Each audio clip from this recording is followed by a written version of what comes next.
K-5th team. Merry Christmas. It's Advent. We are in full-blown Advent season. We're so excited. And look who's here with me. This is my sister, Amanda McGreynolds. She is new on our FHKids team, and we are so excited to have more of her help and to have her along with us. And so if you see her around campus, it's just please welcome her to our team, and you will definitely be serving with her because she is, of course, one of our K-5th teachers already. So welcome, Amanda. Thanks, man. Okay. All right. So let's go ahead and go through our lesson. Sorry, there's a lot of crazy here in the office. Okay. So let's go through our lesson. We're going to start with our worship song. Now, just a reminder to you, we have our worship team coming in right after you bring in the kids from Big Service Worship. We are going to have part of our worship team come in, just two people, so a singer and someone on guitar come in and lead a Christmas carol for our kiddos. How cool is that? They started this last week and we had so much fun, and we'll have little lyric sheets for the kids to hold and sing. Last week we sang Away in a Manger. This week we are going to sing Joy to the World. And so before they start singing, I want you to introduce them. And just a reminder, our 3rd through 5th kids, they will stay with the K through 2nd graders at baseline for this first part. I think you guys already know that, but just a reminder. And then once they're done with the carol, you guys can go into your separate classrooms. Okay, so we'll start with Joy to the World. But one of our teachers, as you introduce the worship team, I just remind the kids too, this is very special, so make sure they are good for them. I'm sure they will be, but just a reminder, this is a very special thing they get to do. Pass up the lyric sheets quickly, and the teacher will, one of you please read the first part, just about kind of the background on Joy to the World and just kind of a connection point for the kids as they're singing. Okay, so all the lyric is on here for you, and the kids will have lyric sheets. And then after they are done, you can go ahead and do our little ranger game, which is really simple. It's the numbers game, and you'll start by having the kids kind of walk around the room. A leader will shout out a number, and all the kids have to get into groups of that number. Anyone who cannot find a group with that number that's called out is out, or maybe they're the next person to shout out the next number. For example, if you have 20 kids and you call out groups of 3, of course there should be 2 students who will be out that round. Okay, so then they can decide what number comes next. Okay, so just keep playing. I guess you could just keep playing until you have only a couple students left, so they can just be out, or you can have them be in charge of saying the next name. So I don't know, if you are like, I don't want anyone to be out kind of person, just rotate them being the ones calling out the numbers, or they're just out and then you actually do have a winner. Hopefully I made sense explaining that, but it's all on here.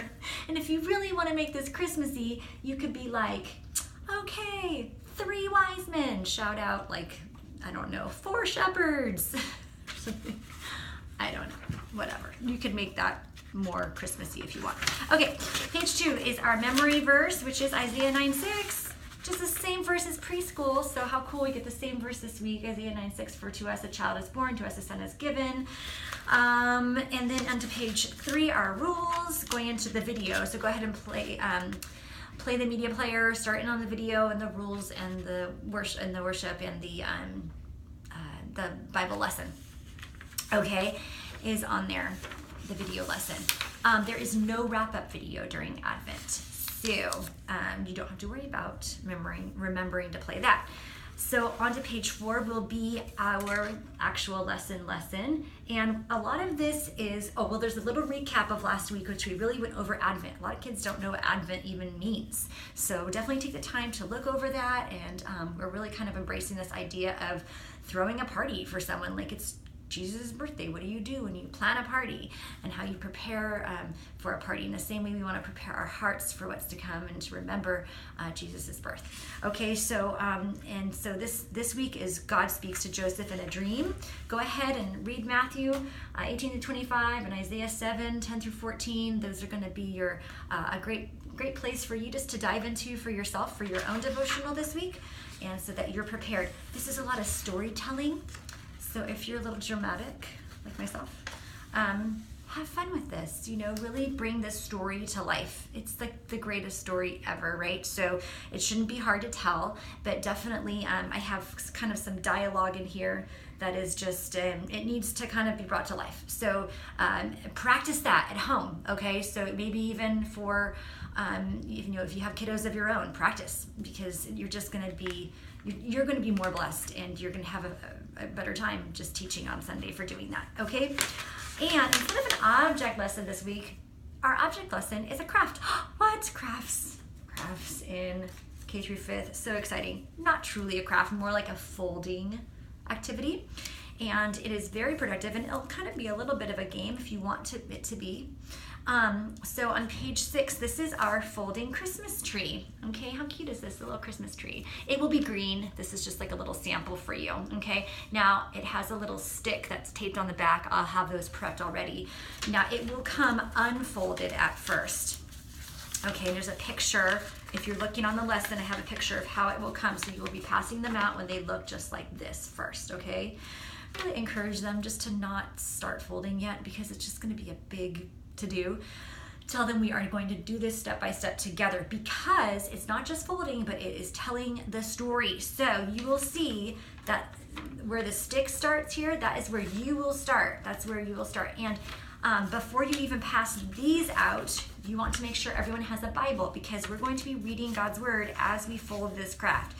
So pass out Bibles first, then pass out the trees, or the unfolded trees, and then you will have different students look up each verse. Okay, so let's all look up Isaiah 7:14. If they don't all get there, just kind of keep moving along. Okay, who's the first to get there? Awesome, go ahead and read it, the next person.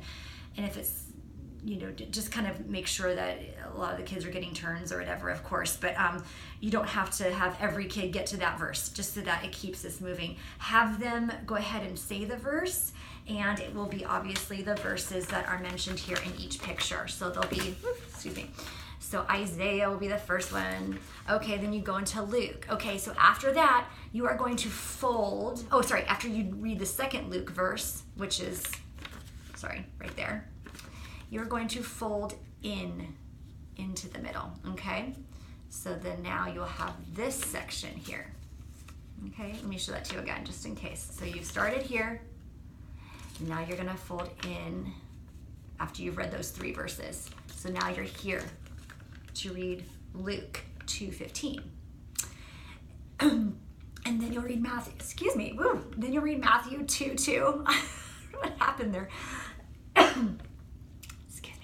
Matthew 2:2, and then you'll fold in again.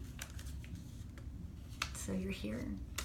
Okay, and then the last one, for God so loved the world, John 3:16. You don't even have to look that one up. It's already on there. I might have put that on there, but you don't have to look that up. And then you fold that in, okay? If I really get adventurous, no promises, but I feel like it needs a star.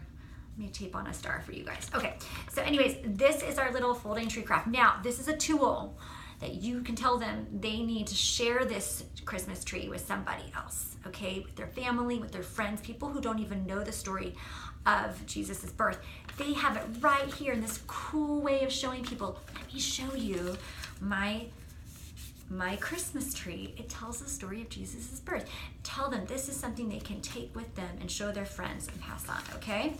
So cool, right? All right, so that's done. And then on page 7, if you have time for the Be a Follower of Jesus page, I know we got a lot going on, but man, we so want to have an invitation for kids to accept Christ during Christmas time. So however this looks to you, however you segue in, just offer some kind of call to action using these tools here, okay? And then moving into our discussion time, who appeared to Joseph in a dream, just a little, mostly trivia stuff of what's gone over in the lesson, of course, but there are some application things that I think are really important, especially like how God changed Joseph's heart in his direction, and that God can change our heart too. Joseph wasn't gonna marry Mary, right? So, but God changed his heart, and God showed him, so that God can do that to our hearts too and change our direction at any time. That's probably the biggest message I want them to gain out of this week. So hopefully that gets communicated well. And then obviously on page 9, we have our prayer time, just some prayer requests, have some kids pray out loud. We want to encourage them to learn how to do that, to get comfortable doing that. So that is all I have. And will you guys keep little Miss Lily Dobransky in your prayers this week, because she is one of our Foothill kids traveling all the way to Thailand this next week. I'm gonna cry. Ooh, sorry. So one of our Foothill kids is going on a missions trip, and we want to pray for them because it's so exciting. Of course, she will be with Katie, but we will be praying over her for the 10 a.m. service. So keep her in your prayers for safety and health and just all those things. But I just think it's so wonderful that one of our very own kiddos is going to Thailand next Monday. I believe they leave on the 3rd. Okay. All right, gang. Love you guys and have a great weekend. Okay. Take care. Bye.